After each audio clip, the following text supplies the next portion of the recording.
All right, so hello and welcome. My name is Katie Tremulis, and today I have Melanie Gonzalez here. She is here to talk about her experience as a remote online notary.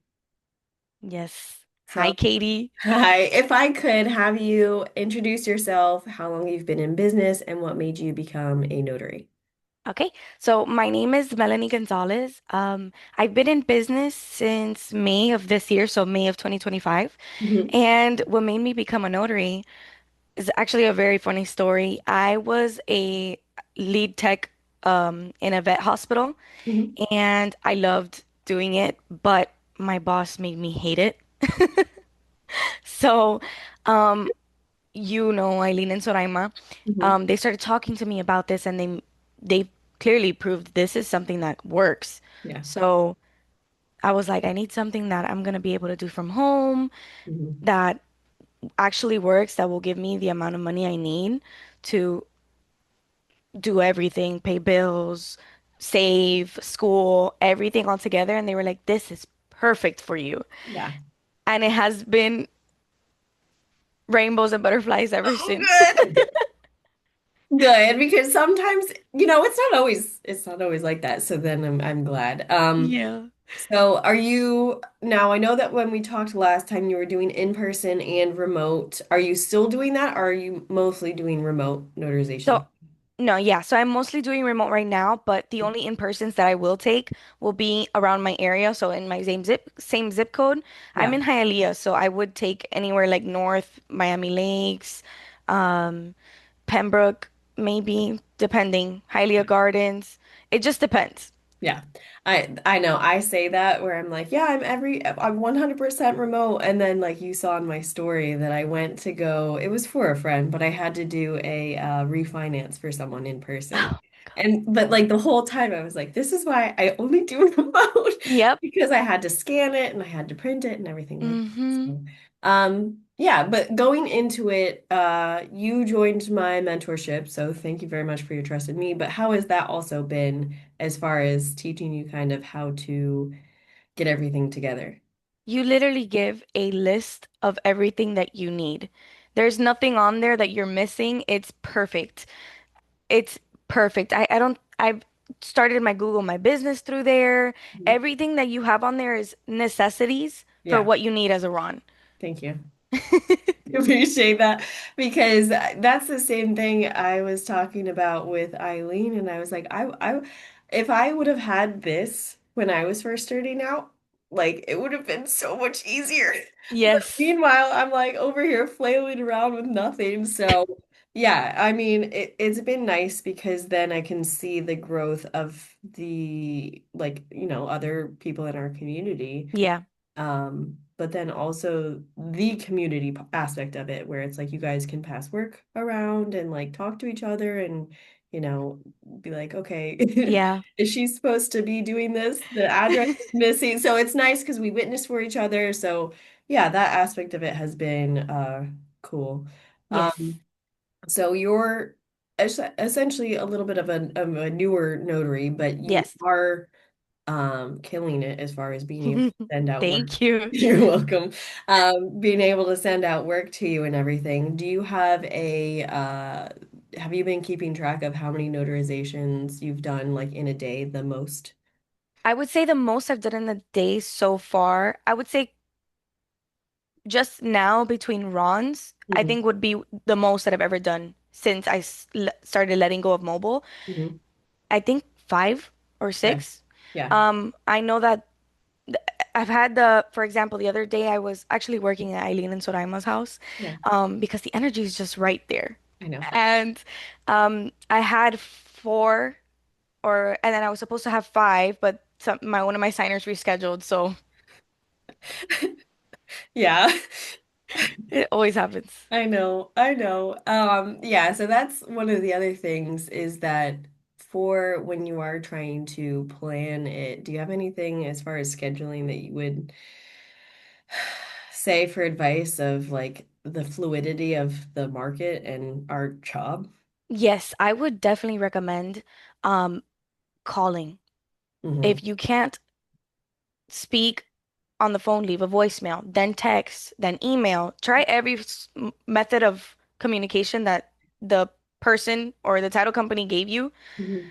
and make sure that before you get on the session, your signer knows what documents they're about to sign, that they Mhm. don't have any questions, that they've reviewed everything with the title company, because then if there is a problem once you get on there with the documents, you're gonna have to stop. The documents are gonna have to be fixed. They didn't like this, they're not gonna sign this. So Mhm. yeah, I would definitely recommend just confirming everything beforehand. Yeah. No, that's I tried to get away from that. That's amazing advice because I tried to get away from that where I was like, okay, I don't necessarily have enough time or like I'm with my kid and trying to call, so it doesn't always, but in the long run, you almost have to call the signer because they're not going to necessarily look at the emails. And so I'm going to put you on the spot, but how do you explain remote online notarization for when you are calling someone and they have no idea that this is their first remote online notarization ever? Like, how do you prep them? So normally I go ahead and I call, and the first thing I confirm is the time and the date, just to Mhm. make sure that that is correct. And then I go ahead and I ask if they've ever done one before. And most of them tell me, no, I've had a couple that are like, yeah, this is like my first or second one, or I've had a couple of those, but mainly everybody doesn't know how to do it. So I go ahead and explain that they're going to be receiving an email, because I do have an email template Mhm. that Soraima and Eileen did go ahead and share with me of instructions for Ron. Mhm. Um, and in the email template, it shows everything that the signer would need to do during, before, and after the session. And as well, I do go ahead and explain on the phone. If you do have any questions, please give me a call, text me. I confirm if they're a citizen. I confirm what type of ID they're using. I explain you need to have this physical ID with you. You cannot have a scanned paper or a upload that you're uploading into the system, Mhm. because I will ask you to have it present with you during the session. Yes. And then besides that, it's just one click, answering verbal yes or no, and you're good to go. Yeah. And for those of you listening, because I've had some skepticism and they're like, you have to remind them to bring their ID. Yes, you do, because that has been something that comes up again and again and again. Yeah. And so you need to prep them for that because it's easy for when you're trying to do a notarization, especially like if you are in a different country or you're traveling, Yeah. not always to have your ID or your passport with you. So just kind of remind your signers to save yourself and then your signers and your title companies and your law firms a ton of Yes. heartache from having to reschedule. So Yeah, another thing I also always confirm is the time.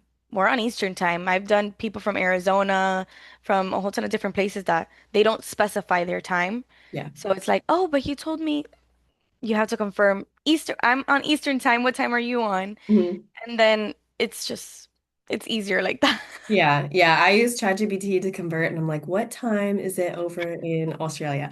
What time is it over in Croatia? And it's like, Yes. okay, yeah, that's fine. Because then I've had people send me timetables of like, this is your time, this is my time. I'm like, can we just, what about at 9 o'clock your time? That's whatever time. So yeah, it is important to try and coordinate that. But that is something that is a value add for you that you do is if like let's say I'm the signing service and I reach out to you, one of the value adds that you have is that you schedule it for the most part, you schedule the signers for me or Yeah. for the title company or for the law firm, and that's so much off of my plate.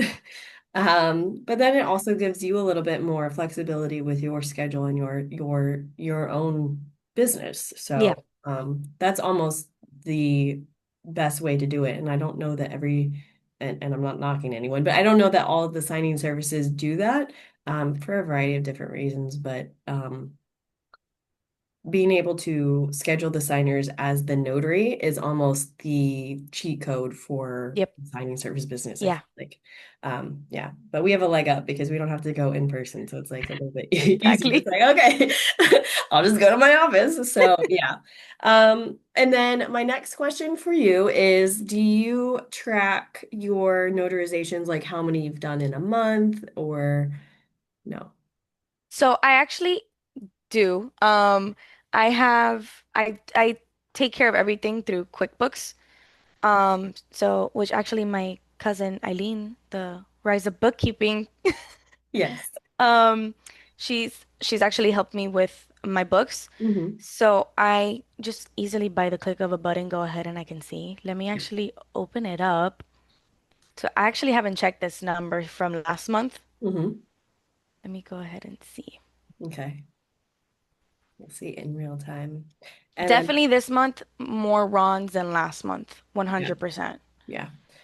And that was one of the things that I started while you're doing that. That was one of the things that I started tracking as well. And it's a lot more motivating than just kind of arbitrarily being like, oh, I was a little bit busier. It's like, no, Yes. I did like 10 or 15 more notarizations this month than I did last month. What did I do differently? Or did I start sending out more emails? Did I start bothering my clients a little bit more or just like show up in the spaces? So yeah, it definitely does make a little bit of a difference. Yes, exactly. Yeah. So for the month of August, I have one, two, 10.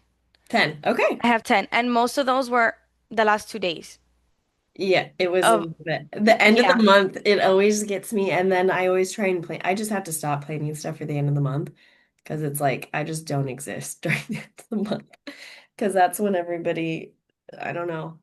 I don't, exactly. No, it's like, they do all the closings at that time. They do everything. yeah, yeah. So yeah, it's just an interesting time frames. So yeah, if you're trying to market or do anything like that, do not market towards the end of the month because you hopefully will be busy as a notary, and then also everybody that you are marketing to. So if it's title company versus real estate realtors, they're also feeling the crunch of the time frames, and they're Yeah. not going to be as receptive to you being like, hey, I'm a remote notary, like let's work together because they're gonna be like, I'm drowning. So that might be a time for emails or I don't know, maybe cold calls, but yeah. Um, and then as far as getting direct clients, have you been able to get direct clients or have most of yours been from signing services or notary referrals? Yeah, most of mine have been notary referrals or signing services. Hmm. I would say I had one direct client that actually went through my Instagram and found me through there. It was a simple uh teacher application form, Hmm. I guess you would say, and Hmm. it needed to be notarized. So that's I think the only direct client I've had Yeah, so far. So far. so far. But So I far. am cold calling title companies. I do plan on I need to go in person. Yeah. But yeah. Yeah.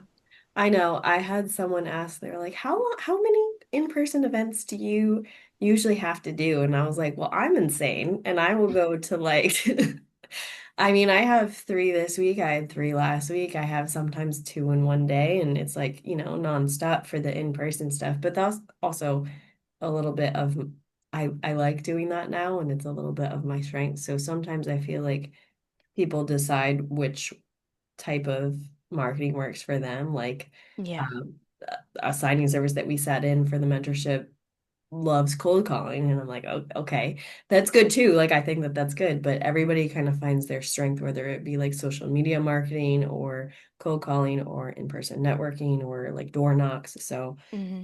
it just kind of depends. But I mean, you're doing amazing. You're doing it. Thank you. Yeah. How do we find you for people that would like to work with you directly?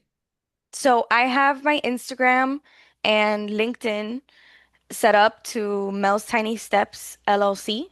Mhm. And then through here. Yes, yes. So I will go ahead and link her information in the description box below for our YouTube. And then also you are on which platforms, you speak what languages, you're biometric capable. Yes. Yeah. So I speak English and Spanish, Mhm. very fluent in both. And then I'm on Blue Notary, Pactama, and Proof. Mhm.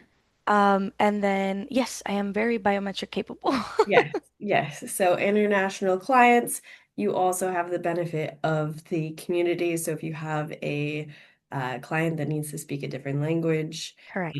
we would talk about it, but you can do that too. So Yes. it is a lot of different options for Melanie. So thank you so much for coming on, and I appreciate your time. Thank you very much. Thank you.